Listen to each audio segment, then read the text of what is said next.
සාමාන්‍යයෙන් ඉස්සර මිනිස්සු ඕක දන්නවා. ඒ නිසා හොඳ මිනිස්සෙකුට කියනවා මගේ ආයුෂත් අරන් ඔයා ජීවත් වෙන්න ඕන කියලා. ඒ කියන්නේ ඇත්තටම අපි තනි කෙනෙක් විදියට මැරිලා ගියාට හොඳ මිනිස්සෙක් ජීවත් වෙලා හිටියොත් ජීවිත ගණනාවක් ජීවත් කරවාවි. ගොඩාක් අයගේ දුක් නැසල දමාවි.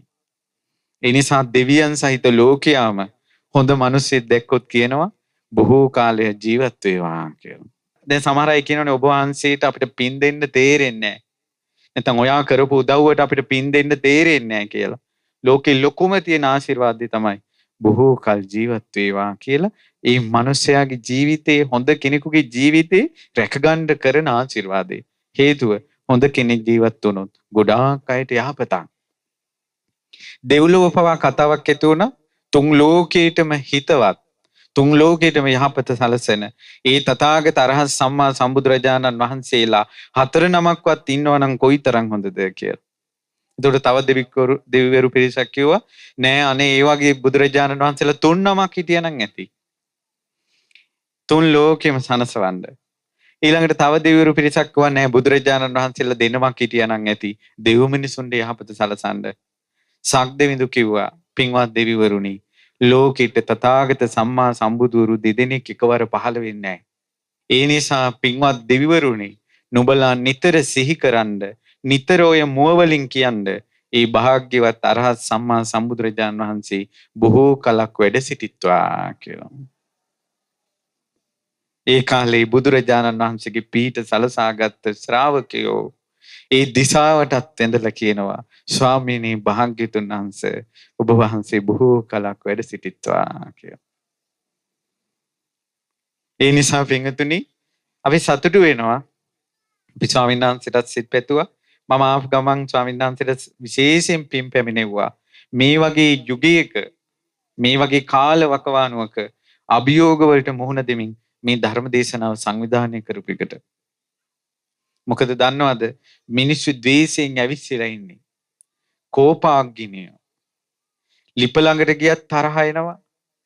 ඊළඟට ලයිට් එකක් දිහා බැලුවත් තරහ එනවා. පාරට ගියත් තරහ එනවා.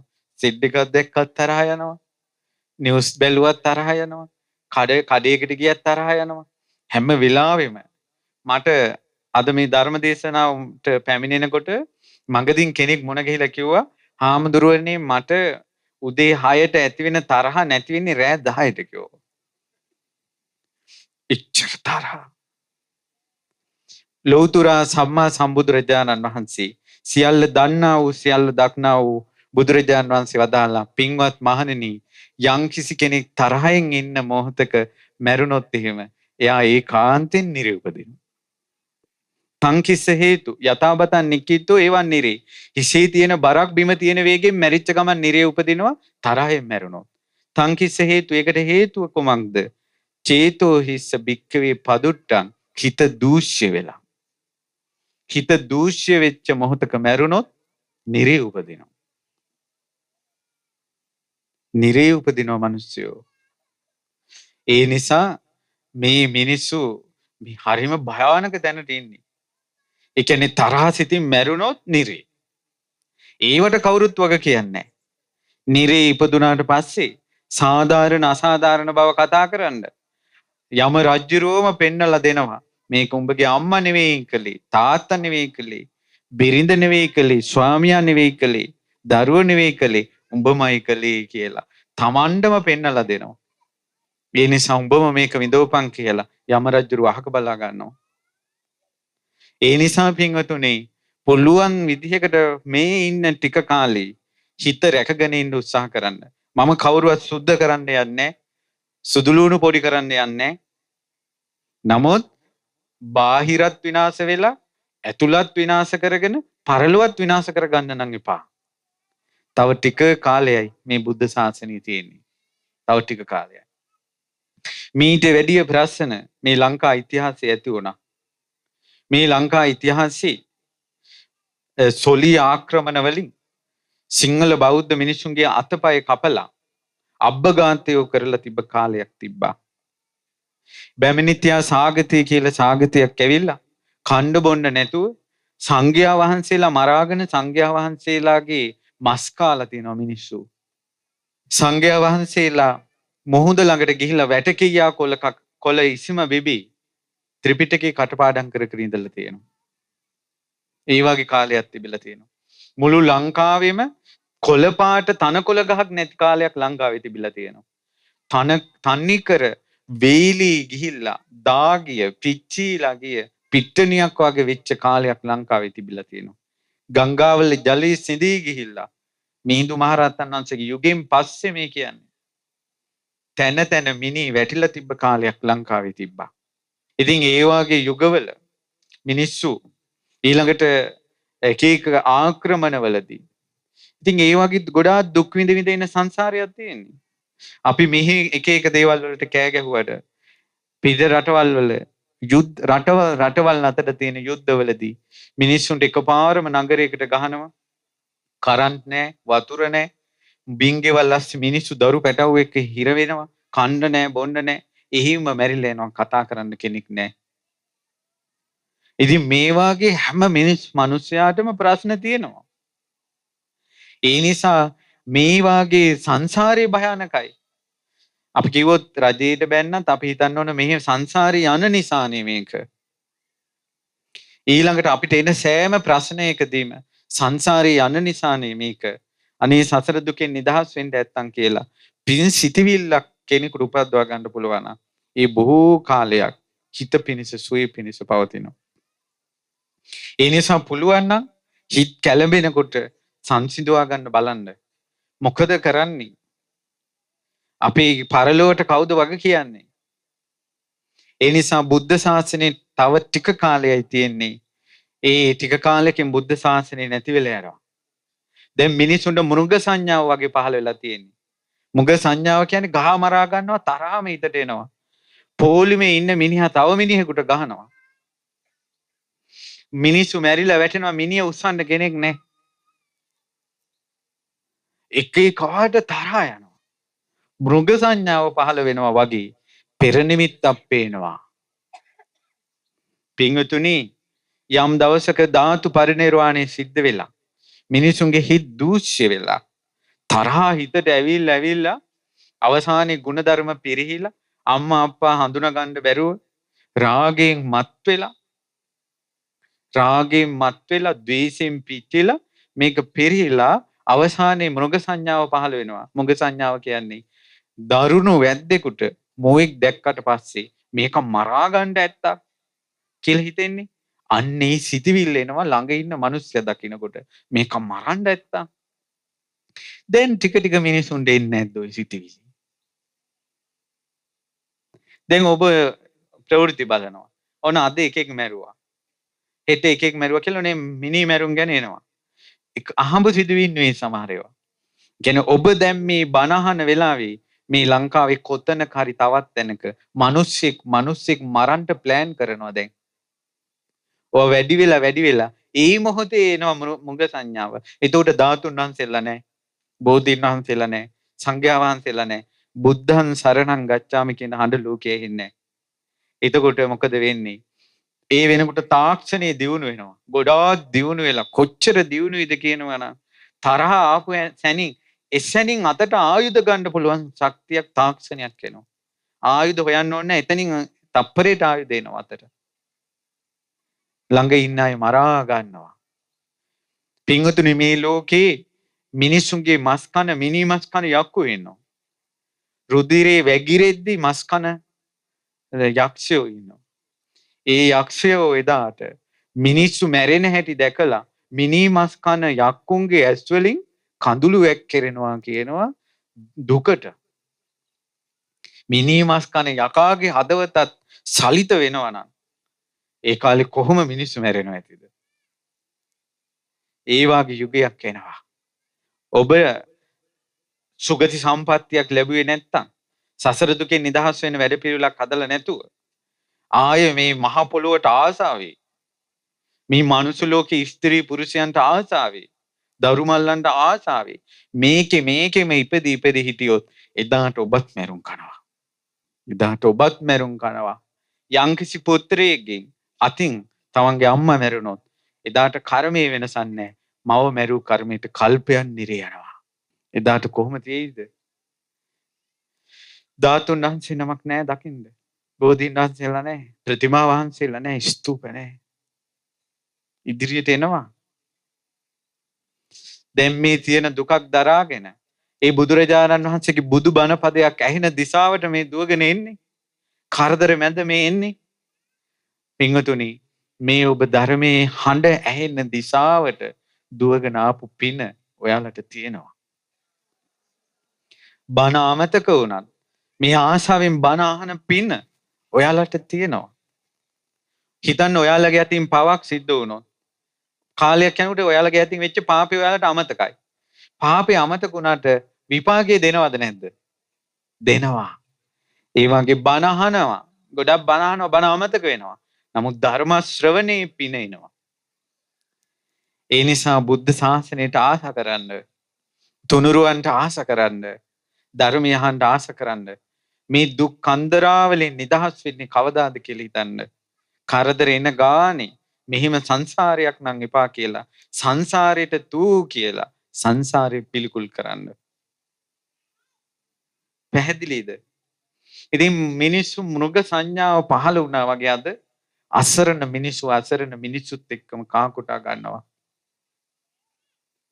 මම අද කල්පනා කළා මේ පින්වතුන්ට දැන් මේ බුද්ධ ශාසනයනේ මේ පිරි යන්නේ.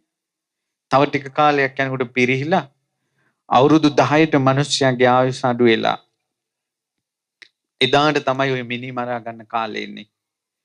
එදා ඉඳලා මේ මහ පොළොව ගව් 3ක් වැඩෙන කල ගව් 3ක් වැඩෙන කල බුදු කෙනෙක් ආය පහළ වෙන්නේ නැහැ. මෛත්‍රී බුදුරජාණන් වහන්සේ අද හිට නෙවෙයි පහළ වෙන්නේ. මේ මහ පොළොව ගව් 3ක් වැඩුණ තැනට. සමහර තැනක තියෙනවා යොදුනකුත් ගව් 3ක් කියලා. එතකල් සංසාරේ යන්න වෙනවා බුද්ධ ශාසනයක් හොයාගෙන යනවා නම්. දැන් මේ තියෙන බුද්ධ ශාසනෙත් අත්හැර ගත්තොත්, මගහැර ගත්තොත්, මේ බුද්ධ ශාසනෙත් වීරිය කළේ නැත්තම්, කුසල් වැඩුවේ නැත්තම් ඊළඟට එන බුද්ධ ශාසනේ අපි ඒ දේවල් කරගනීවි කියලා මොකක්ද අපිට තියෙන සාක්ෂිය? හැබැයි දැන් ධර්මය අහන්න ආස නම්, පින් කරන්න ආස නම්, කුසල් කරන්න ආස නම්, තරහ දුරු කරගන්න ආස නම්, තරහ එනවා නැති කරගන්න ආසයි. රාගය එනවා නැති කරගන්න ආසයි. මෝඩකම් කරනවා ඒ වගේ නිදහස් වෙන්න ආසයි. ওই කුසල ඡන්දය ඔබට මේ ධර්මයේ පිහිට සලස්සනවා. ඒ නිසා තරහක් ආවොත් අනේ මං තරහ නැතුව ඉන්නේ කවද්ද කියලා හිතන්න. රාගෙන් දැවෙද්දී මේ හිත පුච්චලා මාව පහත් කරවන ඒ රාගෙන් මා නිදහස් වෙන්නේ කවද්ද කියලා හිතන්න. මෝඩකම් තමන්ටම තමන්ගේ මෝඩකම් පේනකොට මේ මෝඩකම් නැති ප්‍රඥාවන්ත ජීවිතයක් මා ලබන්නේ කවද්ද? සසර දුකෙන් නිදහස් වෙන්නේ කවද්ද කියලා සිහි කරන්න. ඉතින් පින්වතුනේ දැන් මේ බුද්ධ ශාසනේ අවසන් වෙවි යන විස්තරයක් අපි ඔය කිව්වේ. නමුත් තාම අවසන් වෙලා නැහැ. තාම බුදුරජාණන් වහන්සේ සරණ ගියා ඉන්නවා. ධර්මයේ සරණ ගියා ඉන්නවා. සංඝ රත්නයේ සරණ ගියා ඉන්නවා. කෝටියක් ප්‍රශ්න තිබුණත් ධර්මයේ හඬ ඇහෙන පැත්තට දුවගෙන ඉන මිනිස්සු ඉන්නවා. තවම ශාසනය අතුරුදහන් වුනේ නැති නිසා. ඔබ දන්නවද කාශ්‍යප බුදුරජාණන් වහන්සේගේ කාලේ අපේ බුදුරජාණන් වහන්සේට කලින් ලෝකේ පහළ වුණා කාශ්‍යප තථාගත රහත් සම්මා සම්බුදුරජාණන් වහන්සේ. ඒ බුදුරජාණන් වහන්සේ පහළ වුණේ මෙන්න මේ වගේ කාලයක. කොහොමද? ඒ තමයි මිනිස්සුන්ගේ ආයුෂ අවුරුදු 10 ඉඳලා වැඩුණා අවුරුදු 80000ටත් වඩා. ඒ අසංඛ්‍යයට කියලා කියන්නේ. ඊට පස්සේ අඩු වෙලා අවුරුදු 20000ට අඩු වුණා. අන්නේ 20000ට අඩු වුණ කාලේ ලෝකේ පහළ වුණා කාශ්‍යප බුදුරජාණන් වහන්සේ. අවුරුදු 20000 ඒ කාලේ මිනිස්සුන්ගේ ආයුෂ. ඊට පස්සේ ඒ අවුරුදු 20000 අඩු වෙලා අවුරුදු 10ට අඩු වෙලා ආය අවුරුදු අසංඛ්‍යයට වැඩි වෙලා ආය අඩු වෙලා අවුරුදු 120ට ගිය තැන තමයි ගෞතම බුදුරජාණන් වහන්සේ පහළ වුණේ. බුදු කෙනෙක් පහළ වෙලා ඊළඟ බුදුරජාණන් වහන්සේ පහළ වෙන්න ගොඩාක් කාලයක් යනවා. අද හිට නෙවෙයි. ඉතින් අවුරුදු 20000ක් කාලේ කාශ්‍යප බුදුරජාණන් වහන්සේ ලෝකේ පහළ වුණා. කාශ්‍යප බුදුරජාණන් වහන්සේ පහළ වෙලා කාශ්‍යප බුදුරජාණන් වහන්සේ අවුරුදු 20000න් පිරිනිවන් පෑවා. ඒ කාලේ අපේ ගෞතම මහ බෝධිසත්වයන් වහන්සේ අපේ බුදුරජාණන් වහන්සේ ඒ කාලේ හිටියේ ජෝතිපාල කියලා මානවකෙක් වෙලා. ඒ මානවකයා කාශ්‍යප බුදුරජාණන් වහන්සේ ළඟ මහාන වුණා. මහාන වෙලා කාශ්‍යප බුදුරජාණන් වහන්සේගේ ශාසනයේ සමාපatti උපදවගෙන ගොඩාක් ධර්මයේ දේශනා කරමින් කාශ්‍යප බුදුරජාණන් වහන්සේගේ ශාසනය බැබළුවා. ඉන් අනතුරුව එතනින් චුත වෙලා අපේ මහ බෝධිසත්වයෝ සක්‍ර දේවේන්ද්‍රයා වෙලා ඉපදුනේ. ඔන්න දැන් මහ බෝධිසත්වයෝ සක්දෙවිඳු වෙලා ඉපදිලා කාශ්‍යප බුදුරජාණන් වහන්සේ පිරිනොම් පෑවා. කාලයක් යනකොට භික්ෂු භික්ෂුණී උපාසක උපාසිකා කියන්නේ සිව්වණක් පිරිස පිරිහුණා. මිනිසුන්ගේ ශ්‍රද්ධා සම්පත්තිය පිරිහිලා මිනිස්සු ශ්‍රද්ධා සීල සුත ත්‍යාග ප්‍රඥා වලින් තොර වුණා. ඒතර මිනිස්සු දන් දෙන්නේ නැහැ. හාමුදුරුවන්ට අඩන්තේට්ටම් කරනවා. ඒතර හාමුදුරුවෝ කල්පනා කරනවා මුංගී රෙස්පොට් බලන්නේ මොකටද කියලා. උඹලගෙන් ඕනේ නැහැ අපිට කියලා කාශ්‍යප බුදුරජාණන් වහන්සේගේ ශාසනයේ පිරිහෙන කාලේ වෙනකොට හාමුදුරුවෝ සිවුර කරේ දාගෙන කුඹුරට බැස්සා. හාමුදුරුවෝ නමක් ගොවිතැනට බැස්සා කියන්නේ බුද්ධ ශාසනයේ අවසන් වෙන්න ළඟයි කියන පෙර නිමිත්ත. කාශ්‍යප බුදුරජාණන් වහන්සේගේ ශාසනය හිම වුණා. ඊළඟට අර උපාසක උපාසිකාවෝ සද්ධා සම්පත්තිය නැතුව නිතර ද්වේෂයෙන් වාසය කළා. අම්මලා තාත්තලාට කිව්වත් උඹලා මොනවද දන්නේ? මේ විදියට කාලයක් යනකොට දැන් සක්දෙවිඳු කල්පනා කරනවා දවසක් දෙව්ලොව දෙවියන් උපදින්නේ නැහැ. බුද්ධ ශාසනය පිරිහීගෙන යනකොට දෙවියන් අතර උපදින්නේ නැහැ. ඒ දෙවියන් අතර උපදින්න තියෙන්න ඕන පින්වතුනි ශ්‍රද්ධාවක් තියෙන්න ඕන. සීලයක් තියෙන්න ඕන. ඊළඟට ධර්මය අහන එකක් තියෙන්න ඕන. ඊළඟට දන් දෙන එකක් තියෙන්න ඕන. ඒ වගේම හැම දෙයක්ම අතහැරලා යන්න සිද්ධ වෙනවා කියලා. අපි මැරෙනවා කියලා. මේ හැම දෙයක්ම අතහැරලා යනවා කියන ප්‍රඥාව තියෙන්නත් ඕන. තින් කාශ්‍යප බුදුරජාණන් වහන්සේගේ ශාසනයේ මිනිස්සු ශේක බල වැඩුවේ නැහැ. දන් දෙනවා. දන් දෙන්නාට යක්කු වගේම. හැබැයි හොඳට දන්සල් කරනවා. හාමුදුරන්ට දානි දෙනවා. මැරෙන අය යක්කු අතර උපදිනවා. දෙවියෝ වෙන්නේ. සමහර අය හොඳට පින් කරනවා. කුසල් කරනවා. පොඩි දෙයෙන් දුකටපත් වෙනවා. දැන් කියමු ලොකු පින්කමක් සංවිධානය කරලා එක්කෝ නම කිව්වේ නැත්නම් ෂොක් වෙනවා. දුක එනවා.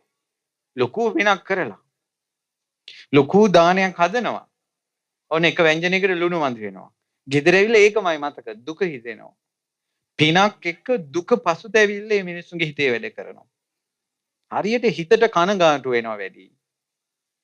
පින් කරමින් කනගාටුව බහුලව වඩන අය පසුතැවිල්ල ඊළඟට බණ අහනවා. පරණ වැරදිච්ච දේවල් හිත හිතා තැවෙනවා. දුකයි පසුතැවිල්ලයි හිතේ වැඩ කරනවා පිනුත් කරන ගමන්. මේ කාලේ මැරිච්ච අය නාගයන් අතර ඉපදුණා. නයි අතර. ඊළඟට තව කාලයක් ආවා. මේ මිනිස්සු බුද්ධ ශාසනය වෙනුවෙන් කියලා වැඩ කරනවා. චෛත්‍ය හදනවා. මං හදපු චෛත්‍ය අන්න මොන කවුරු හරි තින්ත ගන්න හදනවා. නෑ අපි හදපු එකේ අපි ගා ගන්නවා. මම හැදුවේ කියලා අර කරපු පින මමයි කළේ කියලා අල්ලගත්තා. විහාරයක් හදලා පොල් පැලයක් හදලා අර කරපු දේ මමයි කියලා අල්ලගත්තා. හැබැයි ඇත්තටම මේ මිනිස්සු එහෙම කරලා කර්මයේ විසින් කළා. හරි උඹ කරපු පින උඹම අල්ලගත්තනේ ඒකෙම හිටපන් කියලා හදපු සෑය ඇතුළෙම බහිරව විමානි පහළ වුණා. මැරිලා බහිරව එක්වුණා. හදපු විහාරයේ ඇතුළම පොළොවේ බාහිර විමානේ පහළ වුණා. හදපු පොල්ගහ යටම බාහිර විමානේ පහළ වුණා. Taman දීපු දේ හිතෙන් අල්ලගත්තා. එතකොට මේ බාහිර විමානේ පහළ වෙච්ච කෙනාට Taman හදපු චෛත්‍යයේ වෙන මිනිස්සු ඇවිල්ලා හිතු තීන්ත ගානවා, පේනවා. එතකොට මේ බාහිරය දුකටපත් වෙනවද සතුට වෙනවද? දුකටපත් වෙනවා. ඊළඟට වෙන හාමුදුරුවරු වෙනවා පේනවා. ඉස්සර හිටියා වගේ නෙවෙයි දැන් හාමුදුරුවෝ වෙනස් කියලා. ඇයි අර බාහිර දේවතාවුන් වහන්සේට ආයුෂ ගොඩයින් අවුරුදු 1000 ගණන්නේ. ඒකට ඉස්සර අවුරුදු 1000 ගණනකට කලින් හාමුදුරුවෝ හිටපු විදියයි දැනුයි වෙනස්. තව තරහයි. දුකසේ වාසය කරනවා. දැක්කද යමක් දීලා අල්ලා ගැනීම. සෙම්බුවෙත් ගහනවා නම. කෝපෙත් ගහනවා නම. බුදු පිළිමෙත් ගහනවා නම. පුටුවෙත් ගහනවා නම. එතකොට නම නැතුව බෑ පිනක් කරන්න. දැන් සමහර අසපොළ මේ අපි මේ මිනිස්සු ටික ටික දැනුවත් කරනවා. පිනක් කරනකොට පින දිහා බලන්න, නම දිහා බලන්න එපා කියලා. සමහර ධර්ම දේශනාවලට ගියාම පුටුවේ නම ගහලා සිරියාවති. ඒතර ඉඳ ගන්න හිතෙන්නේ නැහැ මිනිස්සු හිතයි මගේ නම සිරියාවති කියලා. ගොඩාක් දුරට මමයි කලේ අපි කලේ කියලා අර කරපු පිනීම ගැවසි ඉන්නකොට එයාලා පින් කරන එකේ විපාකය යාලට එනවා. අල්ලගැනීමේ විදිහට බාහිරව ආත්ම භාව ලබනවා. ඔන්න දැන් ශාසනය පිරිහීගෙන යනකොට වෙන දේවල්. තව කට්ටියක් එනවා ශාසනය පිරිහීගෙන යනකොට ඒ අය කල්පනා කරනවා මේ බුද්ධ ශාසනයට ලැබෙනවා, හාමුදුරුවන්ට ලැබෙනවා, අපි ඔතනින් යැපෙමු කියලා සංඝලාභය ගන්නවා. සංඝලාභයෙන් යැපුණට පස්සේ මරණින් මත්තේ ප්‍රේතාත්ම භාව ලබනවා. තවත් ශාසනය පිරිහීගෙන ගියාට පස්සේ මවුට සලකන්නේ නැහැ, පියාට සලකන්නේ නැහැ, සංඝයාට වඳින්නේ නැහැ, බෝධීන් වහන්සේලාට වඳින්නේ නැහැ, ධාතුන් වහන්සේලාට වඳින්නේ නැහැ, චෛත්‍ය වලට ගරු කරන්නේ නැහැ, බණ අහන්නේ නැහැ. මැරෙන මිනිස්සු සතර අපායේ උපදිනවා. සතර අපායේ උපදිනවා. ඉතින් ගොඩාක් මිනිස්සු රාගේ අධික ඔය සමහර අය ගැඟේ ඒ කියන්නේ ඒ කෙනා පිටිපස්සේම යන්නේ. ඔය සමහර කොල්ලෝ කෙල්ලෝ ඉන්නේ. මොනවා හරි හිතට ආසාවක් ආපුම ප්‍රේමයක් ආපුම ඒ මත්තේම වැටිලා. ඒ වගේ ගොඩාක් අය මැරිලා ඉපදිලා තියෙනවා ගොළු බෙල්ලන් අතර. ඊළඟට ගැඩවිල්ලන් අතර, කූඩැල්ලන් අතර. තමන්ගේ හිත පුරුදු කරපු විදියටම ඉපදිලා. මිනිස්සුන්ට පේනවනම් තමන් මැරිලා උපදින විදිහ හරි භයානකයි. අපේ හිතේ ඇති වෙන කෙලෙස් අපිව නරක ලෝකවලට අරන් යනවා. හිතේ අකුසලයක් උපදින්නේ මේ මිනිස්යාට යහපත පිණිසද අයහපත පිණිසද? අයහපත පිණිස. ඉතින් දැන් දෙව්ලොව උපදින්නේ නැහැ. කාශ්‍යප බුද්ධ ශාසනයේ අවසානයේ දැන් උපදින්නේ නැහැ දෙවියන් අතර. කවුරුත් මවුට සලකන්නේ නැහැ, පියාට සලකන්නේ නැහැ. හාමුදුරුවරුත් ගොවිතැනට බැහැලා. කාශ්‍යප බුද්ධ ශාසනය. සක්දෙවිඳු දිවසින් බැලුවා. හරි සංවේගයටපත් වුණා. අහෝ බුද්ධ ශාසනයේ අහිමි වෙලා යනවා. මිනිස්සු දුගතියේ උපදිනවා. දෙවියන් අතර උපදින්නේ නැහැ මිනිස්සු කියලා. ද්වේෂය වැඩි, රාගය වැඩි, අධර්ම රාගය, විෂම ලෝභය උපදිනවා. අධර්ම රාගය, විෂම ලෝභය කියන්නේ ඒ ආසා නොකළ යුතු දේවල් ගැන ආසා උපදිනවා. ලෝභ නොකළ යුතු දේවල් වලටත් ලෝභකම උපදිනවා. හිතට එන ආසාව තමන්වත් හිතා ගන්න බෑ. මෙහෙම ආසාවල්, මෙහෙම සිටිවිලි, මෙහෙම මේ දේවල් කරන්න ඕන කියලා හිතට එන්නේ කොහොමද කියලාවත්. එහෙම කාලයක් එනවා එහෙමත් එක තමයි බුද්ධ ශාසනය නැති වෙන්නේ. ඉතින් අර සක්‍ර දේවේන්ද්‍රයා මාතලි දිව්‍ය පුත්‍රයාට කතා කළා. මාතලි මනුස්ස ලෝකේ පිරිහිලා. දැන් බරණැස් රජ කරනවා රජ කෙනෙක්. ඒ රජතුමා ගුණ ධර්ම වලින් තොරයි. උසී නර කියලා රජ කෙනෙක්. ඊළඟට ජනයා රජත් ගුණධර්ම වලින් තොරයි. මැති ඇමතිවරුත් ගුණධර්ම වලින් තොරයි. ජනයාත් ගුණධර්ම වලින් තොරයි. දැන් මිනිස්සු දෙව්ලොව උපදින්නේ නැහැ. සතර අපායේ උපදින්නේ. ඒ නිසා මේ මිනිස්සු බේර ගන්න ඕන. හැබැයි මේ යුගයේ මිනිස්සු দমনය කරන එක සක්දෙවිඳු කියනවා මේ යුගයේ මිනිස්සු দমনය කරන එක හොඳින් කරන්න බෑ. දැක්කද? මිනිසුන්ගේ කෙලෙස් අධික වෙනකොට යහපත් වචනේ නඩත්තු කරන්න බැරුව යනවා. ඒ නිසා අවවාද කරන කෙනත් නිකම්ම රෞද්‍ර වෙනවා. දැක්කද මේ යුගයේ ඇහැටි? දැන් මහා බෝධිසත්වයෝ සක්දෙවිඳු වෙලා කිව්වා මේක හොඳින් කරන්න බෑ කියලා. දැන් අපිට හිතෙනවනේ හැම ප්‍රශ්නයක්ම හොඳින් විසඳන්න පුළුවන් කියලා. සක්දෙවිඳු කිව්වා කෙලෙස් වැඩි වෙච්ච කාලෙට මේක කරන්න බෑ. මාතලි ඔබ රූපයක් මවා ගනින්. නේ සක්දෙවිඳු කිව්වා මාතලි මට දරුණු සුනකෙක් මට ඕන කිව්වා. දරුණු සුනකෙක් මට ඕන කිව්වා. දැන් දෙව්ලොව තියෙන දෙයක් තියෙනවා. ඔයාලා හොඳට අහගන්න. දෙව්ලොව තියෙන දෙයක් තමයි යම් දිව්‍ය විමානයක බලවත් දිවියෙක් ඉන්නවා. එයා තමයි දෙව් රජ. අනිත් අය දිව්‍ය පිරිවර. දුර කෙනෙක් දෙව් රජ වෙන්නේ දිව්‍ය පිරිවර වෙන්නේ කොහොමද? ඒක වෙන්නේ මෙහෙමයි. ඒ තමයි පින්වතුනි. ඔන්න එක්කෙනෙක් දෙන්නෙක් ඉන්නවා පින් කරන. ඒ තමයි එක්කෙනෙක් ඇවිනවා චෛත්‍ය වඳින්න මල් අරගෙන කතා කර කර එනවා. ෆොටෝ ගහ සෙල්ෆියක් ගහලා ඊළඟට අරගෙන ආපු මල් ටික තියලා වැඳලා ඒකෙත් ෆොටෝ එකක් ගහගෙන පොඩක් කතා කර කර යනවා. එතකොට කෝල් එකක් එනවා. ඔන්න කෝල් එකට ආන්සර් කරනවා. දැන් මෙහෙම ඔනේ යා පිනක් කළා. මල් පූජා කළානේ. තව එක්කෙනෙක් එනවා. අනේ චෛත්‍ය රාජයන් වහන්සේගේ ධාතුන් වහන්සේලා වැඩ ඉන්නවා. ඉතිවිසෝ ගාථාව සිහි කරගෙන බුදු ගුණ සිහි කරගෙන ගෞරවයෙන් ඇවිල්ලා සෑමල්ුවේ මල් ටික පූජා කරලා දාන ගහලා වැඳලා ඊට පස්සේ සෑමල්ුවේ වල් තියෙනවා නම් ඒවා ඉවත් කරලා පිරිසුදු කරලා ගෞරවයෙන් කරනවා. අරයාගේ ගෞරවය අඩුයි මෙයාගේ ගෞරවය වැඩි. දානයක් දෙනවා එක්කෙනෙක් ගෞරවයෙන් සංඝයාට දන් දෙනවා. තව එක්කෙනෙක් ෆොටෝ ගහ අර මිනිස්සුන්ට මේ තමන්ගේ පුළුවන්කම පෙන්නාගෙන උජාරුවෙන් කරනවා. යම් කිසි කෙනෙක් ගෞරවයේ අධිකව තුනුරුවන් ගුණ සිහි කර කර පින් කරනවාද ඒ කෙනා උපදිනවා දිව්‍ය රාජයෙක් වෙලා. ගෞරවයේ අඩු කෙනා පින් තිබ්බත් දෙව්ලොව උපදින්නේ දෙව් පිරිවර අතර. ඒතකොට පින්වතුනි දෙවියන්ගේ දිව්‍ය ලෝකේ තිරිසන් සත්තු නැහැ.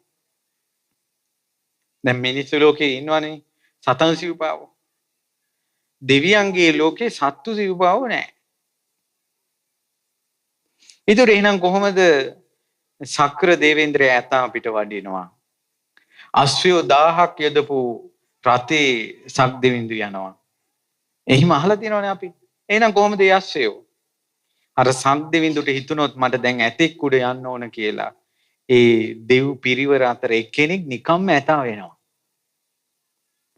ප්‍රධාන දෙවියගේ කටයුතු ඉෂ්ට කරන්න ඕන අරයා.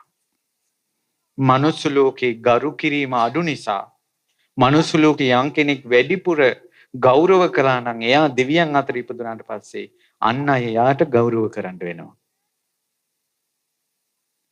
ඒ විදිහට තමයි දැන් අශ්වයෝ 1000ක් යදපු රතේ කියන්නේ සක්දෙවිඳු යන දිව්‍ය පුත්‍රයෝ 1000ක් තමයි අර අශ්වයෝ 1000 වෙන්නේ. ගෞරවයෙන් පින් කරන්න ඕන. දැන් දෙවියන් අතර ඉපදුන නිසා හොඳයි. අපි කියමුකෝ යක්ෂයෙක් ළඟ ඉපදුනා කියලා. තුටි යකාට හිතනොත් තරකගේ බොටුව කඩාගෙන එන්න ඕන කියලා ළඟ ඉන්න එක්කෙනෙක් ගිහිල්ලා කරන්න ඕන. දැක්කද? පින් අඩුවෙන් ඉපදුනාට පස්සේ පින බලවත් කෙනාව අනිත් අයට යටත් කරන්න බෑ. පින බලවත් වෙන්නේ ගරු කරන්න ඕන ගොඩාක්. චෛත්‍යන් වහන්සේ දැන් නම් උපදින ගොඩාක් අය උපදින්නේ පින් තිබ්බත් දෙවිය ලෝකේ නම් ඉතාමත් අතලොස්සයි. යක්කු නයි අතර උපදින්නේ ඒත් පිරිවර අතර උපදින්නේ. ගෞරවය අඩුයිනේ. ස්වාමීන් වහන්සේ කලාතුරකින් සංඝයා වහන්සේ නමක් දැක්කට පස්සේ දෑන්ත දෝත නල්ලි තියලා සාදු කියන්න ඕනකමට ළමයි ඒ වුණාට ෆෝන් එකනේ උස්සන්නේ. චෛත්‍යය දැක්කම ෆෝන් එකනේ උස්සන්නේ. අර දෑන්ත එකතු කරලා වන්දනා කරන ගෞරවේ නැති වෙනවනේ. ගොඩාක් අය දන ගහලා පසඟ පීටවල වඳින්නේ නැහනේ. චෛත්‍ය ළඟ hina වෙවි මුකුළු කර කර කතා කර කර ඉන්න හොඳ නැහැ කියලා හිතෙන්නේ නැහනේ. විහාරය ළඟ බෝධින් වහන්සේ කියාට මුකුළු කර කර කතා කර ඉන්න හොඳ නැහැ, තුනුරුවන්ට ගරු කරන්න ඕන කියලා හිතෙන්නේ නැහනේ. පින් කළත් තවත් කෙනෙක්ගේ යටතට යන විදිහට තමයි පින වෙන්නේ. ඉතින් කෙසේ නමුත් සක්දෙවිඳු කිව්වා මට භයංකාර සුනකෙක් ඕන මේක দমনය කරන්න. බලන්න පින්වතුනි අර සක්දෙවිඳුගේ යානාව පදවන මාතලි එකපාරම සුනකෙක් වුණා. සක්දෙවිඳුගේ කැමැත්ත පරිදි ඒ සුනකයා අශ්විත තරම් විශාලයි. හරිනේ ඉතින් හරක් පැට්ටු තරම් උස බල්ලෝ නැද්ද? අර මාතලි සුනක වේශයක් මවා ගත්තා අශ්විත තරම් ලොකුයි ශරීරේ.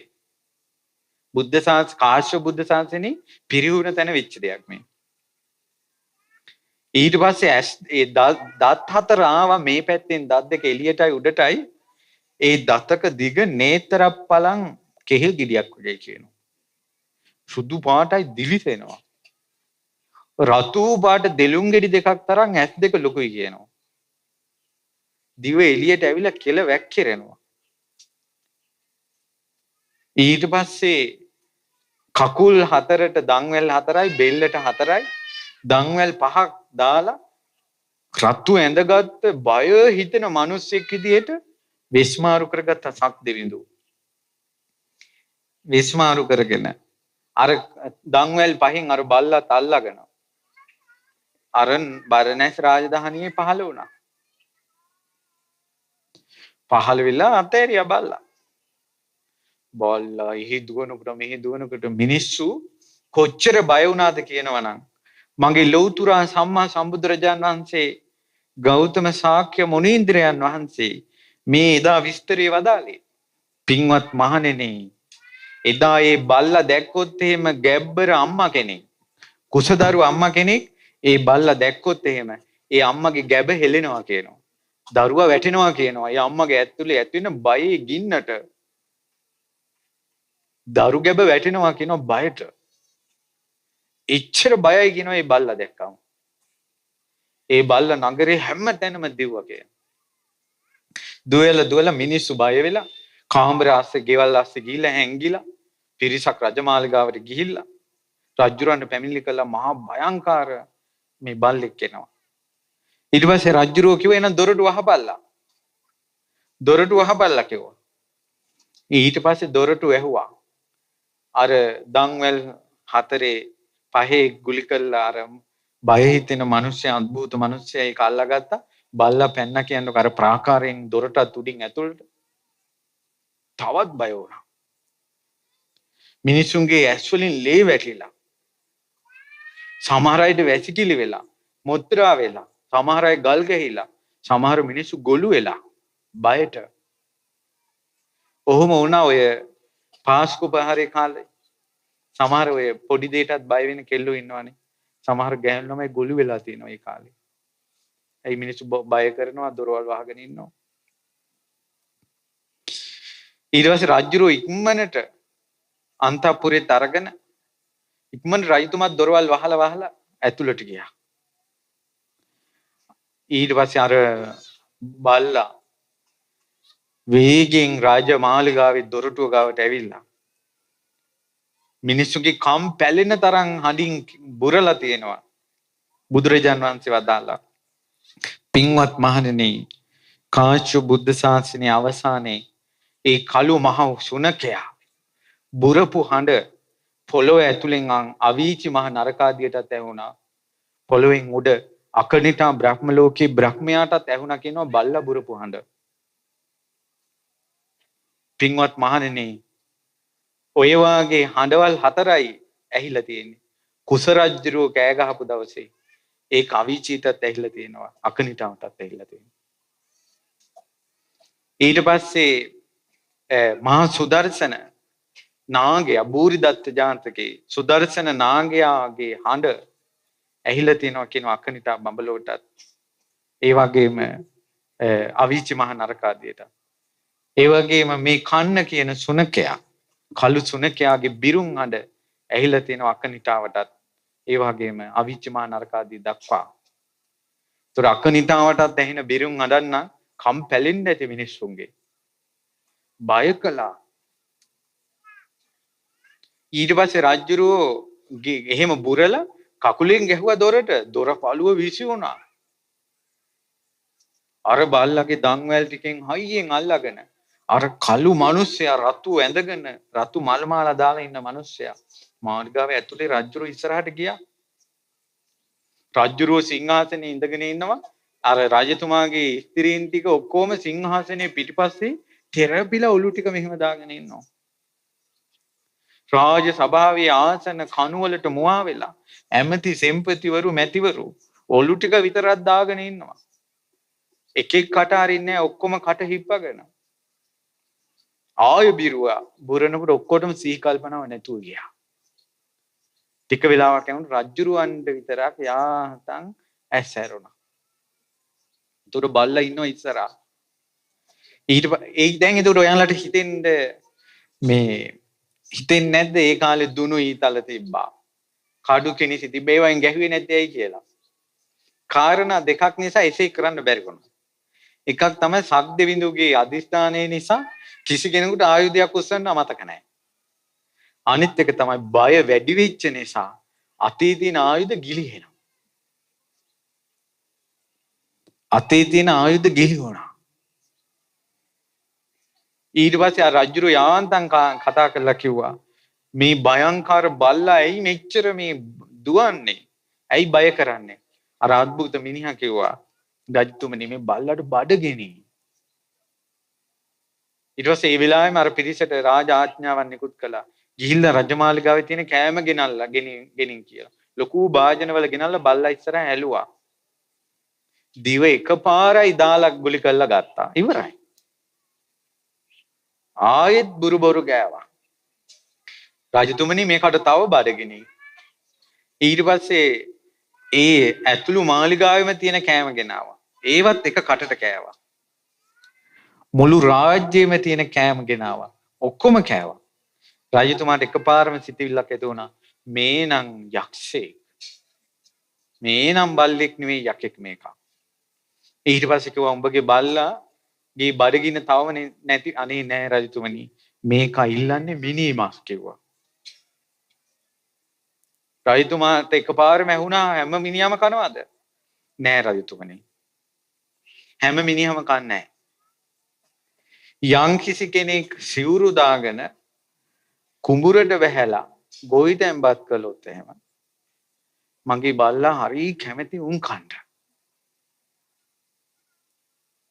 රජතුමනි කවුරු හරි භික්ෂුණිය සිවුර දාගෙන රහසේ පව් වැඩ කරනවා නම් ඒකිව කණ්ඩ හරි ආසයි මේ බල්ලා. ඊට පස්සේ කියනවා තාපසයෝ ඉන්නවනේ. ওই තාපසයෝ ජටා මණ්ඩලු බැඳගෙන රැවුල වවාගෙන ඉන්නවා. හැබැයි සල්ලි පොලියට දෙනවා. ඒ වගේ උමුත් කණ්ඩ හරි ආසයි. ඊට පස්සේ කියනවා මේ හරි ලස්සන කතාවක් තියෙනවා. රජ සිටු මැති හැමතිවරුගේ හැම නැකත් බලනවා. රජවරුන් සිටුවරු මැති ඇමතිවරු නැකත් බලනවා නා. උන්ගේ බොටු කන්න බුදුම ආසයි කියනවා මේ බල්ලා. ඊට පස්සේ ඒ වගේ අයගේ නැකත් බලබලා ඉන්න බමුණෝ ඉන්නවනේ. බලබලා ඉඳලා යාග හෝම කරලා අනිත් අය රවටලා ජීවත් වෙන ඒ බමුණන්ව කාලා දාන්න හරි ආසයි කියනවා මේ බල්ලා. දැන් එහෙම කියනකොට ඒ අදාළ දේවල් තියන අය පැති ගන්න නැද්ද? ඊට පස්සේ කියනවා තමන්ට ධනෙ තියෙද්දි අම්මයි තාත්තයි දිහා බලන්නේ නැති දරුවෝ කණ්ඩ මේ බල්ලා හරි ආසයි. ඊට පස්සේ දරුවෝ ඉගෙනගෙන ඒ ඉගෙනගත්ත දරුවන්ට අම්මලා අවවාද කරන්න යනවා. ඒකට දරුවෝ කියනවා මේ පැත්තේ වෙලා හිටපල්ලා. උඹලා මොනවද දන්නේ? යහපතට අවවාද කරද්දී උඹලා මොනවද දන්නේ කියලා වැඩිහිටියන්ට ගරු නොකර අරිනවා. ඒ වාගේ උන් කණ්ඩ මේ බල්ලා හරි මනහපයි. ඊට පස්සේ කියනවා ගරු කළ යුතු කාන්තාවෝ ඉන්නවා. අම්මා ඊළඟට නැන්දා පුංචි අම්මා අක්කලා වැඩිමල් අක්කලා ගුරුවරු ගරු කළ යුතු කාන්තාවෝ ඒ අයත් එක්ක පෙම්බස් දොඩනවා කියනවා එකේ. ප්‍රේමයෙන් පටලැවෙන්න හදනවා කියනවා. නරක යෝජනාවෙන් බැල්ම හෙලනවා කියනවා. ඒ වාගේ අයට හොඳට ඉවල්ලන්න පුළුවන් මේ බල්ලට කීතු කළා චර ගාලා කණ්ඩ ආසයි කියනවා. ඊට පස්සේ කියනවා මේ බල්ලා හරි කැමති කියනවා සොරකම් කරමින් යැපෙන යුන් හොරකම් කරන යුන් කණ්ඩ. ඊට පස්සේ දැන් ඔය අහනකොට හිතෙනවා ඔය වගේ බල්ලෙක් මෙහෙට ගේන්න නැත්තම්. දැන් මේ විස්තරය දන්නවා නම් කට්ටිය පෝලිං වල ඉන්න නැතුන් කෙලින්ම කරන්නේ සක්‍ර දේවේන්ද්‍රයාට ඉල්ලීමක් කරනවා අනේ එවන්න. හැබැයි දැන් එහෙම ඉල්ලීමක් කරන්න කෙනෙක් ඕන මොකද මේ ලිස්ට් එකේ නැති කෙනෙක් වෙන්නත් එපා. නැත්නම් ආපු ගමන් එයා කෑවොත්. ඊළඟට මේ බලන්න අද කාලේ තාක්ෂණයෙන් කරපු මේ පව් වැඩක් ඒ කාලේ වෙන විදිහකට වෙලා තිනවා කාශ්‍යප බුද්ධ ශාසනෙමි. ඒ තමයි ස්වාමියා මැරිච්ච කියන්නේ ස්වාමියා නැති කාන්තාවක් ළඟට හොර රහසේ මිනිස්සෙක් යනවා කියනවා. මේ අපේ බුද්ධ ශාසනයට කලින් වෙච්ච දෙයක්. ගිහිල්ලා ඒ ගෑනු කෙනාගෙන්ම යැපෙනවා කියලා. දැන් හොර ගෑණියෙක් අල්ලගෙන ඒ ගෑනු කෙනාගෙන්ම යැපෙනවා. යැපිලා මොකද කරන්නේ? මේ මෙයා කරනවා කියනවා එයාව පෙළලා මෙයාව බය කරනවා කියනවා.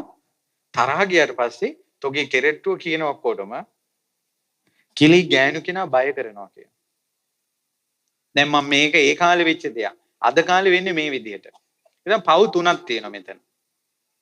එයි තමයි වැරදි කාම සේවනය. ඔන්න ප්‍රබල පාපයක්.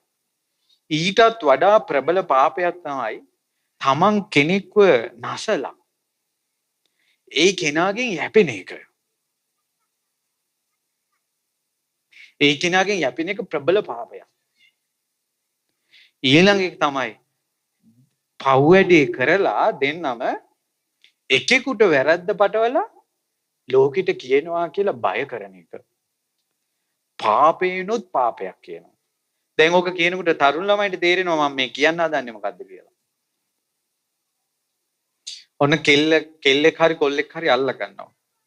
පව් වැඩ කරනවා. වීඩියෝ කරනවා. වීඩියෝ කළා කෙල්ලට තර්ජනය කරනවා. මේවා Facebook දානවා. එතකොට මං කියන විදිහට හිටපන්. දැන් එවපන් සල්ලි. දාපන් ෆෝන් එකට සල්ලි. නැත්තම් එවනවා. අනේ මේ චූටි ගම්වල චූටි කෙල්ලෝ ෆෝන් නැරම් මොනවද දන්නෙත් නැහැ. ප්‍රේමයෙන් කාත් එක්ක හරි බැඳිලා කොල්ලා කියනවා ඔයාගේ ෆොටෝ එකක් එවන්න. අනේ මෙහෙම එවන්න මෙහෙම එවන්න අනේ කිව්වට පස්සේ කෙල්ලෝ හරි මෝඩයිනේ. මේ උඩු පුසල්ලාවේ නම් ඒ වගේ නැත් වේදී. මුන් යවනවා. ඔන්න මොකක් හරි නාන්න යනකොට හරි ෆොටෝ එකක් යවනවා. අරුන් ඒව තියා ගන්නවා. තියාගෙන පස්සේ ෆොටෝ එවනවා මෙන්න උඹගේ ෆොටෝ. අහවල් තැනට වරින්. අනේ පුංචි කෙල්ලෙක් අවුරුදු 15ක වගේ.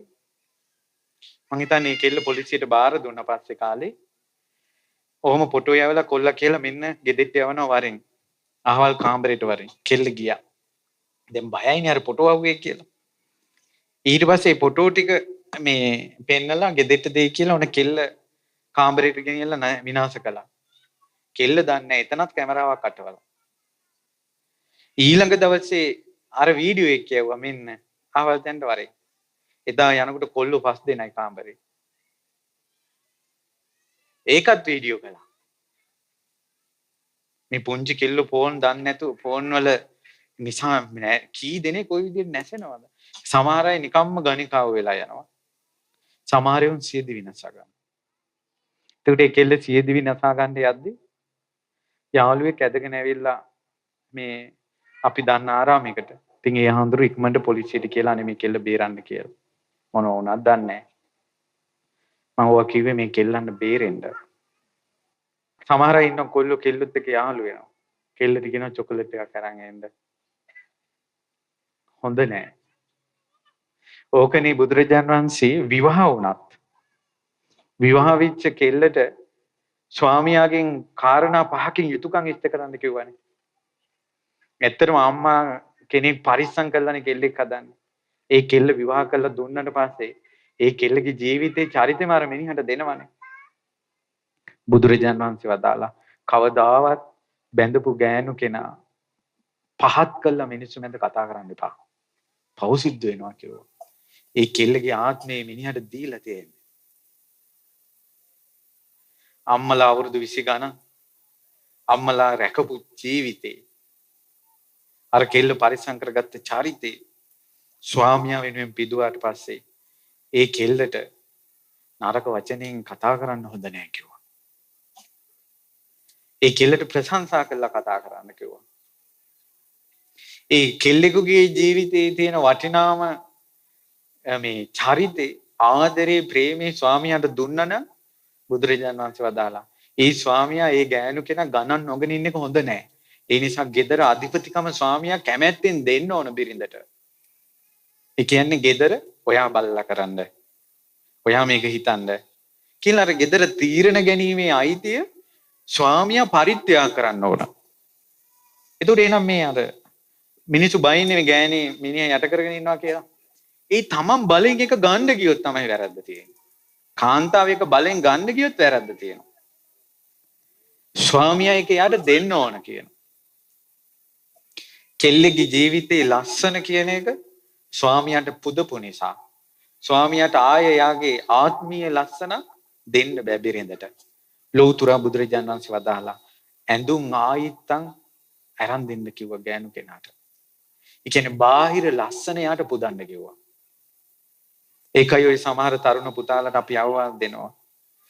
දෙන්නම රස්සාව කරනවා වුණත් පුතේ ඔයාගේ නෝනගේ ඇඳුම් ආභරණ සහ ගෙදෙට්ට කණ්ඩ බොණ්ඩ කියන එක ඔයාගේ පඩියෙන් කරන්න. දෙන්නම පඩියක් රස්සාවක් කරනවා නම් පුළුවන්කම තියෙනවා නම් ගේ හදන එක හවුල් එකලාට කමක් නැහැ. වාහනේ ගන්න එක හවුල් එකලාට කමක් නැහැ. ගෑනු කෙනාට අඳින්න කණ්ඩ දෙන එක මිනිහගේ යුතුයකම. ඒව කරන්න බැයි නම් කසාද නොබැඳින්න ඕන. කසාද බඳිනවා නම් ලෞතර බුදුරජාණන් වහන්සේගේ ශ්‍රාවකෙක් විදිහට ඒ යුතුයකම් පහ ඉෂ්ට කරනවා.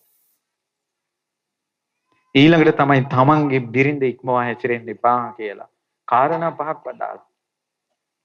අද අධර්ම රාගයේ විසම ලෝභය ඇවිල්ලා අම්මා තාත්තා අක්කා නංගි නෑදෑයා මේ ටීචර් කෙනෙක් මේ ගුරුවරියා මේ ළමේ මේ ශිෂුවේ ඒවා හඳුනාගන්න බැරි වෙන තැන් තියෙනවා. තිබිලා අකටයුතුකම් වෙනවා. ඒ අයගෙන් මේ යැපෙනවා. යැපිලා බයත් කරනවා මේවා කියනවා කියලා. සක්දිවිදු කියනවා උන් කීතු කරන්න පුදුම ආසාවක් තියෙනවා මේ බල්ලට කියලා. ඊට පස්සේ තියෙනවා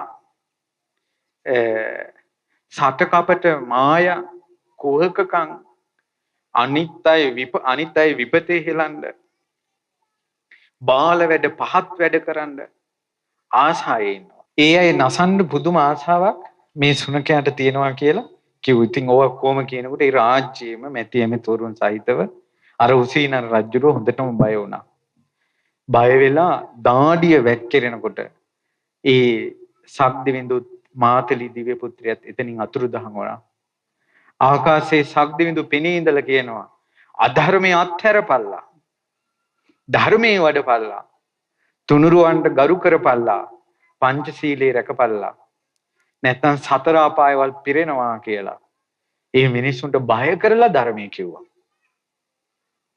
ඒ බයෙන් තැති ගැනීමෙන් ඒ මිනිස්සු සියලු දෙනා ඒ නගරේ හිටපු සියලු දෙනා කුසල් වඩන්න ගත්තා කියන. බුදුරජාණන් වහන්සේ වදාලා පින්වත් මහණෙනි එදා ඉඳලා අවුරුදු 1000ක් ඇතුළත මැරිච්ච අය දෙව්ලොව ඉපදුණා.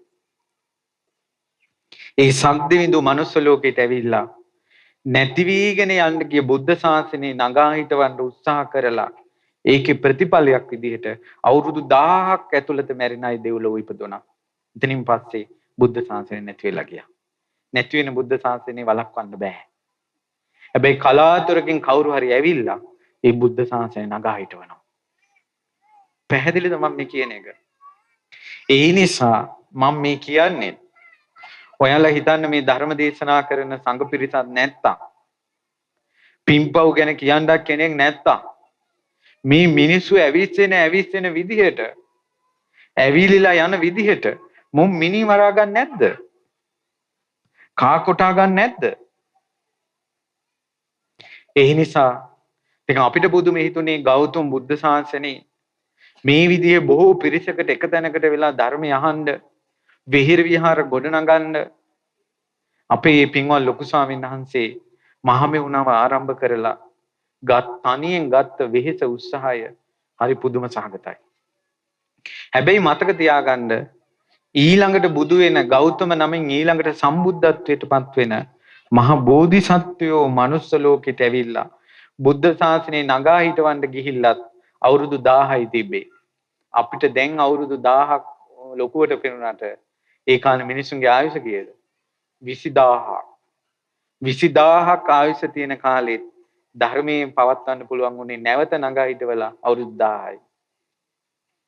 දැන් මේ අවුරුදු 60ක් තියෙන කාලේ මහමෙවුනාව ආරම්භ වෙලා අවුරුදු 20ක් තිබ්බ එකත් පුදුමයක්. මම මේ කියන්නේ ටික කාලයයි මේ දහම් හඬ. ටික කාලයයි මේ විදියට බණ ඇසිලි. ටික කාලයයි විහෙර විහාර කරනේවා. ගෞතම බුද්ධ ශාසනයේ සුගතියේ හරි උපදින අවසාන පිරිස කැඳවාගෙන යන සුළම් පොද තමයි මේ යුගයේ දහම් හඬ.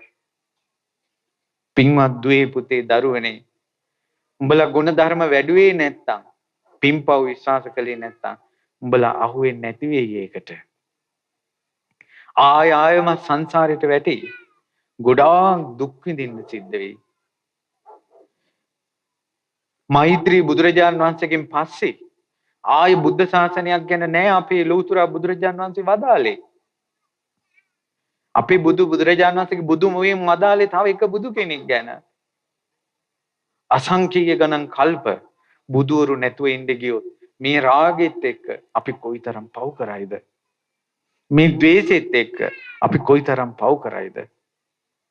අපි දින මෝඩකම් එක්ක අපි රැවටෙන රැවටිල්ලත් එක්ක අපි රෑත් වලේ වැටිලා ඒකෙම දවල්ෙත් වැටිලා ආයේ පහවදාත් වැටිලා ඒකෙම වැටෙනවා. අපි හැදෙන්නේ නැහනේ. හැබැයි මතක තියාගන්න පින්වත්නි බුද්ධ ශාසනය නැති වෙච්ච කාලයක මිනිස්සු නිරේ යන කාලෙකත් සක්දිවිඳු ඇවිල්ලා මිනිස්සුන්ට හඬක් නගලා ආයෙත් මිනිස්සු අවුරුදු 1000ක් හරි සුගතිය උපදින විදිහට යුගයක් හැදුවා.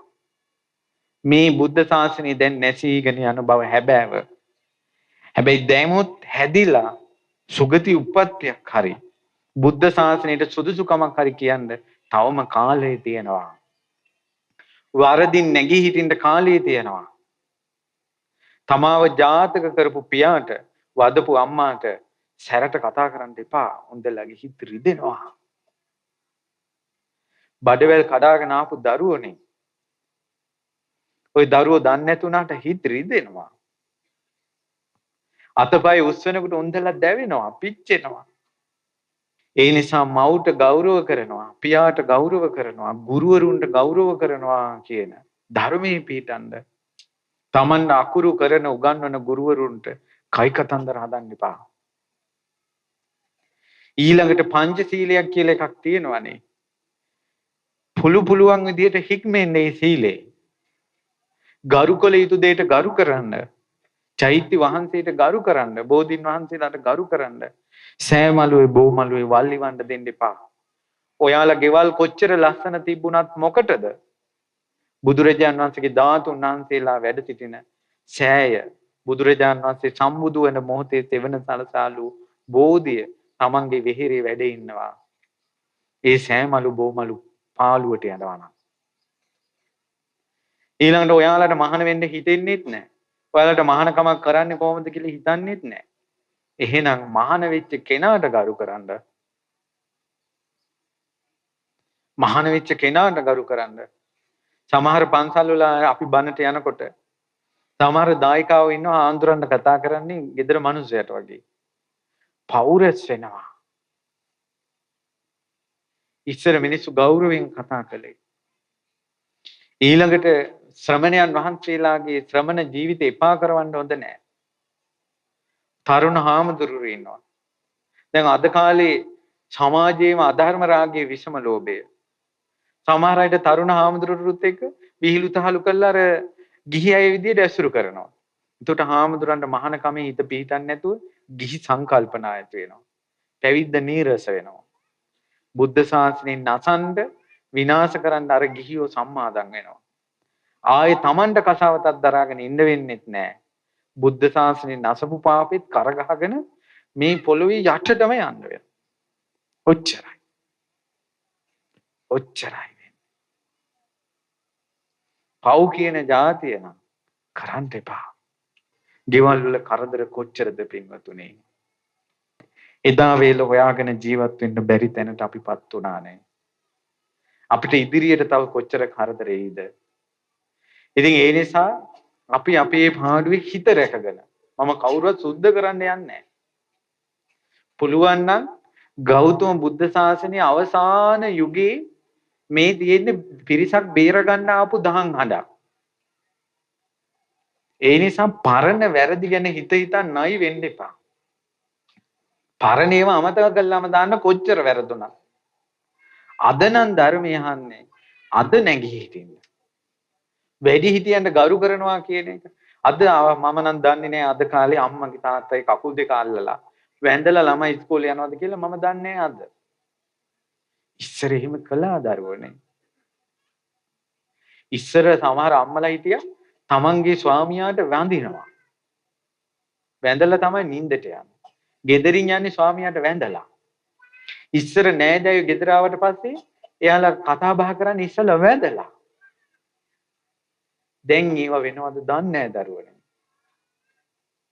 වඳිනවා පුදනවා. අලුත් සහලෙන් තුනුරුවන්ට පුදනවා. ගාක හැදෙන අලුත් පළදාවෙන් තුනුරුවන්ට පුදනවා. එහෙම කාලයක් තිබ්බා දරුවනේ. දැන් ඒව තියෙනවද දන්නේ නැහැ. ඊළඟට ඉස්සර කාලයක් තිබ්බා තමන්ගේ අක්කා තමන්ගේ නංගි ඉන්නවනේ ඒ කොල්ලා ගේ අතින් තවත් කෙනෙකුට වරදක් වෙන්නේ නැහැ. තමන්ගේ නංගි තමන්ගේ අක්කා මතක් වෙනවා. ඒ ආදරයක් හිතේ ඇති වුණා. සෙනෙහසක් ඇති වුණා. ඒක කවුරුවත් ඌ කියලා කෙල ගහන දුෂ්චරිතයක් උනේ නැහැ. එහෙම කාලයක් තිබ්බා. දැන් ඒවා තියෙනවද දන්නේ නැහැ. ඊළඟට ගෙදර කාට හරි තරහ ගියොත් අනිත් අය නිහඬ වෙනවා. තකට තකේ කතා කරගෙන යන්නේ නැහැ. යුතුයකම් ඉෂ්ට කළා. ගෙවල් වල ප්‍රශ්න තියෙද්දි තාත්තගෙන් අම්මා ගොටි කනවා. අම්මා කල්පනා කරනවා මම මේ මිනිහා දාලා ගියොත් මේ දරුවන්ට යන කලදසාව මොකද්ද? මේ දරුවන්ට පඹේක් හරි අප්පා කියලා එපෑ. පවුල් කඩා ගන්න නැතුව ජීවිතේම දුක් විඳලා දරුවෝ හදපු අම්මලා ඒ කාලේ හිටියා. දැන් ඉන්නවද දන්නේ නැහැ. අම්මා විඳින දුක තාත්තා විඳින දුක දරුවන්ට දැනුණා හදවතට. ඔක්කොම හිතේ තියාගෙන ඉගෙන ගත්තා. කොල්ලෝ කෙල්ලෝ යාළුවෙන්ට අහද්දී ගෙදර දුක මතක් වුණා. මං අධ්‍යාපනය කඩාකප්පල් කරගත්තොත් අපේ පවුල ගොඩගන්නේ කවුද? උන්ගේ හිතට හිතුණා. ඉහළට රස්සාවක් ගත්තා. පළවෙනි පඩියෙන් අම්මට තාත්තට අඳින්න ගෙනත් දීලා, සිල් ගන්නවලා කන්න බොන්න ගෙනත් දීලා උන්දලාට සැපයක් දුන්නා. අවුරුදු 30 40 50 දුක් විඳපු අම්මලා දරුවෝ නිසා අනේ ඉතුරු ටිකේ හරි සැනසෙල්ලෙන් හිටියා. එහෙම යුගයක් ඉස්සර තිබ්බා. දැන් තියෙනවද දන්නේ නැහැ. හැබැයි පින්වත් දරුවනේ මහ බෝධිසත්වයෝ ඒ කාලේ බුද්ධ ශාසනය පිරිහීගෙන යනකොට කළු බල්ලෙක් විදිහට මාතලි දිව්‍ය පුත්‍රයා විස්මාරු කරගෙන ඇවිල්ලා මිනිස්සුන්ව තැති ගන්නවලා කුසලයේ කියලා දුන්නා. අද කාලේ මිනිස්සු තැති ගන්නවන්න අමාරුයි. ඒ මිනිස්සු බය හිතෙන ෆිල්ම් දැකලා දැකලා කොල්ලු කෙල්ලු අර බය හිතෙන ෆිල්ම් දැකලා කළු බල්ලෙක් ආවත් එයාලා හිතන්නේ ෆිල්ම් එකක් කියලා.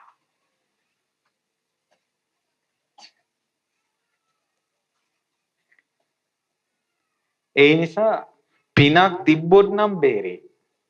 පිනක් තිබ්බොත් බේරේ. ඔයාලම හිතන්න අපේ හිත කොච්චර දවසින් දවස පහළට වැටෙනවද කියලා. කුසල් සිතක් උපද්දවා ගන්න. තුනුරුවන්ට ගරු කරන්න. ගරු කිරීම කියන්නේ Taman ශ්‍රේෂ්ඨ වෙනවා. පින්කම් කරද්දි පිරිමි අය පෙරට වෙන්න. දැන් උදාහරණයක් ගත්තොත් පිළිවෙලට සද්ධාවෙන් හොඳට පින් කරන එකේ විපාකයක් විදිහට තමයි අධිපති වෙන්නේ.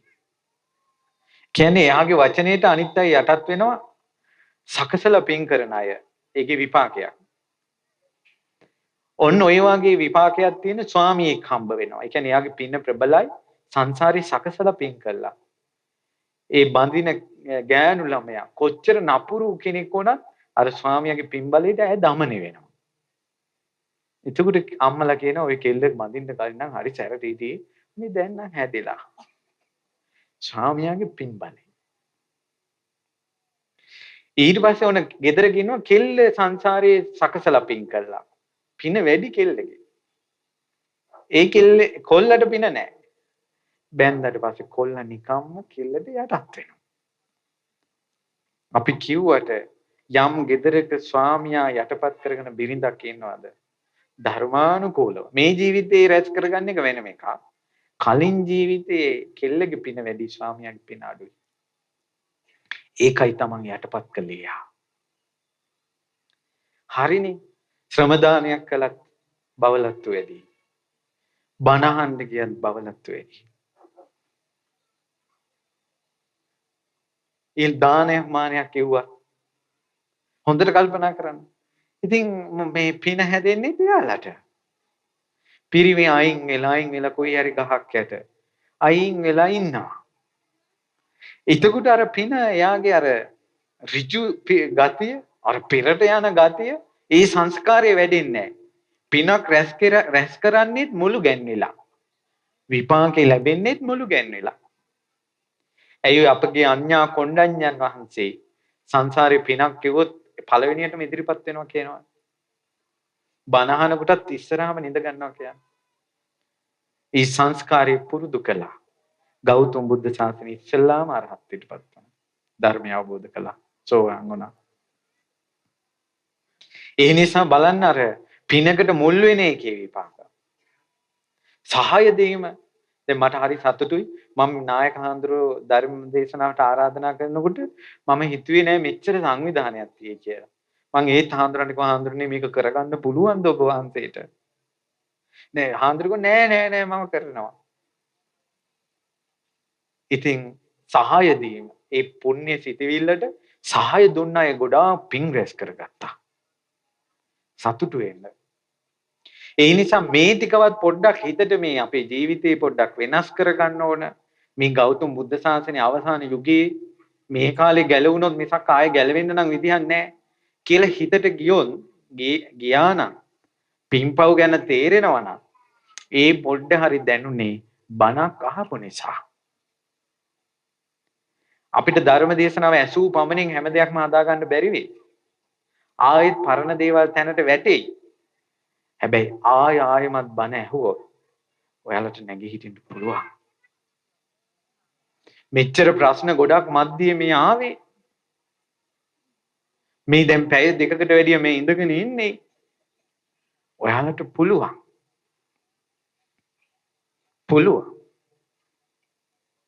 ඒ නිසා වරදින් නැගී හිටින්න, තුනුරුවන්ට ගරු කරන්න, ඊළඟට නිතර ධර්මය අහන්න. ඒ තැනට ඒ කුසල් උපද්දවන්න ඔයාලට අනුශාසනාව ඕන. දැන් අර සමාජයේ තියෙන එකත් එක්ක දැන් අම්මලා තාත්තලා කියන ඒවා අහන්නේ නැද්ද කොහෙද ළමයි? එකිනෙකාට කියන අවවාද අහන්නේ නැද්ද කොහෙද? ඒ නිසා බණක්වත් අහන්නකෝ. දැන් ওই මම බුදුරජාණන් වහන්සේගේ මහා කන්න ජාතක කියන දේශනාව තමයි මම ඔය දේශනා කළේ. කාශ්‍යප බුද්ධ ශාසනය නැසී ගිය කාලේ ඒ ශාසනය ඉස්මතු කරපු හැටි. පිරිහුණත් අර සත්පුරුෂයන්ගේ හඬට අවනත වෙලා බය වෙලා හරි අවනත වෙලා කුසල් වඩපු නිසා අවුරුදු 1000ක් ඇතුළත මැරෙන මිනිස්සු සුගති ඉපදුණා. දැන් අපි මේ බණ කියන්නේ ඔයාලා බය කළා නෙවෙයි. ඉන්දවලා ලයිට් දාලා සුබ්දාන්සල් දීලා බෆර් දාලා එහෙමනේ දැන් බණ කියන්නේ. එදා සක්දිවිඳු බණ කිව්වේ බල්ලෙක් අරන් ඇවිල්ලා. මයික් තිබිලාද? ඒ කාලේ බය කරලා බණ කියලාත් ඒකට හැදිලා සුගති උපදිනා නම් මෙච්චර පහසුකම් සලසලා මෙසිතින් පහසුකම් සලසන්නේ මෛත්‍රියෙන්නේ. මේ මිනිස්සුන්ට පහසුවෙන් ඉඳ ගන්න ඕන. ඔක්කොටම පේන්න ඕන මෙසිත. සානස ගෞරවයෙන් වඩම්මන්න ඕන ශ්‍රද්ධාව. ඔක්කොටම ඇහෙන්න ඕන. අනේ මිනිස්සු ඔක්කොම ධර්මය අහනවා නම් හොඳයි. මෙසිත. පෝස්ටර් බැනර් ගහලා කාටවත් මේක මං ඇරෙන්න එපා. කලාතුරකින් මේක සිද්ධ වෙන්නේ. මෙසිතින් කැඳවලා ආදරෙන් කරුණාවෙන් මෛත්‍රියෙන් බණ කියලා දන්සලුත් දීලා සංග්‍රහත් කරලා මේකත් තේරුම් ගන්න බැරි නම් කරන්න දෙයක් නැහැ. කරන්න දෙයක් නැහැ. ගෙවල් වල ප්‍රශ්න තියෙනවා. ඔබට ඔබගේ ස්වාමියා ලැබුණේ කර්මානුරූපව. කර්මෙට ඔයාලගේ. බිරිඳ ලැබුණේ කර්මානුරූපව. දරුවෝ ලැබුණේ කර්මානුරූපව. අතහැරියොත් තවත් කර්මයකට කරගහන්න වෙනවා. ඉවසලා ඉන්න. ආයෙත් සසරට පව් රැස් කරගන්න එපා. ඊළඟට තරුණ දරුවෝ ජීවිතේ නසා ගන්න එපා. උඹලටම පේනවා නේද දුවේ පුතේ ෆෝන් එක නිසා කොච්චර හිත කැත වෙනවද කියලා. පුළුවන් නම් බේරියනෙල්ලා. බන ටිකක්වත් අහලා බේරියනෙල්ලා. පින් කරලා හරි බේරියනෙල්ලා. තුනුරුවන්ට ගරු කරලා හරි බේරියනෙල්ලා. තුනුරුවන්ට ගරු කිරීම, පින් කිරීම, ධර්මයේ ඇසීම කියන කුසල් පක්ෂේ නැත්තම් උඹලගේ හිතේ රාගය විතරයි වැඩෙන්නේ. නිවුස් බලලා ද්වේෂය විතරයි වැඩෙන්නේ. අවසානයේ පිස්සු ටිකක් වෙයි. පිස්සු ටිකක් වෙයි. මැරෙන මිනිස්යාගෙන් හතර අපායේ පිරෙනවා. නියසිරට ගත්ත පස්පිඩක් වගේ තමයි මැරෙන අය අතරින් සුගතිය උපදින්නේ. මහ පොළොව වගේ ප්‍රමාණයක් හතර අපායේ. ඔයාලම කියන්න. ඔයාලගේ ගම්වල දිව්‍ය ලෝකෙ ගිය කෙනෙක්ගේ නමක් කියන්න. හැබැයි ඔයාලට කියන්න පුළුවන් අහවල් ආච්චි මැරිලා ප්‍රේතෙක් වෙලා. අහවල් සීයා මැරිලා ප්‍රේතෙක් වෙලා කියලා අපි හොදුවවල් දන්නවා. දැන් දිව්‍ය ලෝකෙ ගිය කෙනෙක් ගැන හොදුවවල් නැහැ. අහවල් ආච්චි ඉන්නේ තුසිතේ. අහවල් සීයා නිම්මාන රතියේ හොදුවවල් නැහැ. හැබැයි මැරුණාට පස්සේ අන්න පේනවා. හීනෙන් පේනවා. ඒවා කියනවා. ඇයි මැරෙන අය සතර අපාය යනවා. නරක තිරිසන් ප්‍රේත අසුර. සුගතිය යන්නේ තුනුරුවන්ට ගරු කරන, ධර්මය අහන, වරදින් නැගී හිටින අය සුගතිය යනවා. වැරදි වෙන්න පුළුවන්. අඩුපාඩුකම් වෙන්න පුළුවන්. මෝඩකම් වෙන්න පුළුවන්.